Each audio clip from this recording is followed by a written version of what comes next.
on air. Good morning. Let's go back to 1970, a film called The Aristocats, and it's a Walt Disney film. Now, Walt Disney died in December 1966. He actually died on my 6th birthday, in fact. And this was the first Disney film to be produced after his death. And it was also the last to be personally approved by Walt, and was the last film to end with the line, a Walt Disney production. Now, initially, the story was intended to be a 2-part live-action episode for a television programme.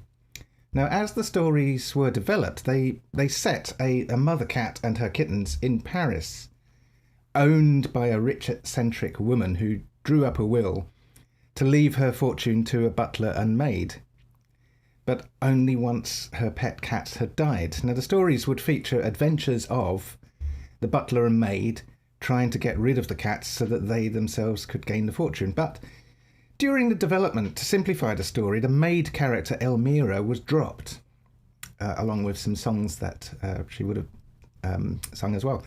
Also, there were originally 4 kittens, but 3 was seen to be simpler. So briefly, the plot of the film is it's set in 1910 in Paris with a mother cat called Duchess and her 3 kittens, Berlioz, Marie and Toulouse, living in the home of a retired opera singer, Madame Adelaide. The cats all know about art and music and are very cultured.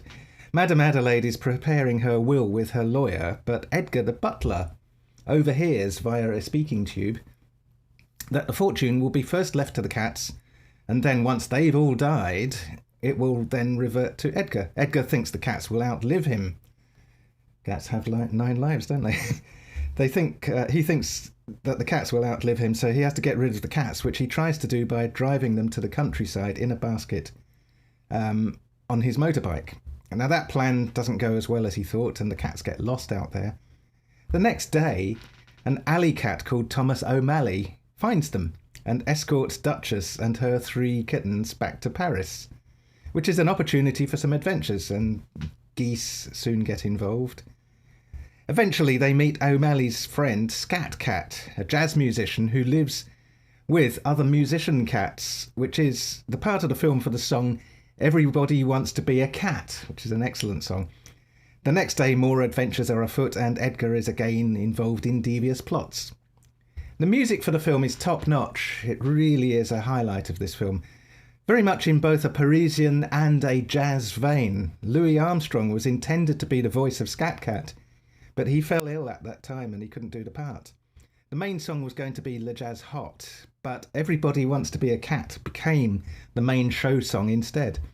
The Farm Dogs, Napoleon and Lafayette, were very popular among the filmmakers, so they added more sections for the Farm Dogs, for Napoleon and Lafayette.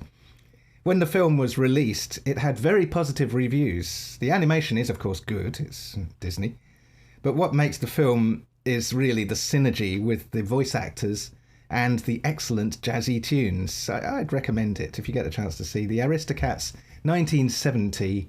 Thank you very much. And if you like these, why not like or subscribe? If you don't want to do that, have a very good weekend anyway. My name is K Tindale. Thank you very much.